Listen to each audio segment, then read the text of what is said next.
KPCC പ്രസിഡന്റാകാനുള്ള minimum യോഗ്യത വിടുവായുത്തം പറയലാണെന്ന് കഴിഞ്ഞ 3-4 വർഷമായി നാം അനുഭവിച്ചുകൊണ്ടിരിക്കുകയാണ്. ശാഖയ്ക്ക് കാവൽ നിന്ന വീരസാഹസിക കഥകൾ തൊട്ട് പിണറായി വിജയനെ താഴെ ഇറക്കിയെ വിശ്രമിക്കൂ തുടങ്ങി എന്തെല്ലാം കേട്ടു. ഒടുവിൽ ആ വിദ്വാന് സ്വന്തം പാട്ട് തന്നെ വിശ്രമ ജീവിതം അടിച്ചേൽപ്പിച്ചിരിക്കുന്നു.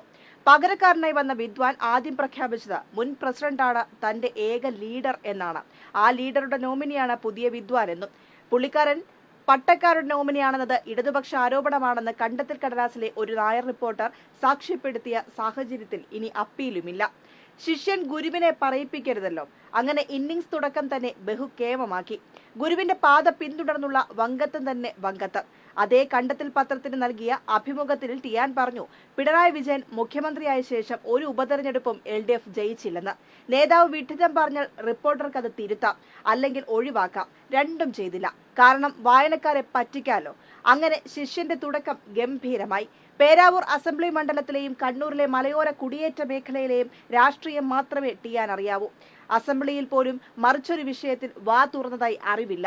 അതുകൊണ്ട് ചെങ്ങന്നൂർ, കോന്നി, വട്ടിയൂർക്കാവ്, പാല എന്നൊന്നും കേട്ടുകാണില്ല. പിണറായി മുഖ്യമന്ത്രിയായ ശേഷമാണ് 4ഇടത്തും ഉപതെരഞ്ഞെടുപ്പ് നടന്നത്. ഇതിൽ 3 UDF സിറ്റിംഗ് സീറ്റുകളായിരുന്നു പിടിച്ചെടുത്തത്. അതുമാത്രമല്ല, ഈ ലോക്സഭാ തെരഞ്ഞെടുപ്പിന് ശേഷം ഉപതെരഞ്ഞെടുപ്പ് നടന്ന ചേലക്കര ഉപതെരഞ്ഞെടുപ്പിലും ജയിച്ചു.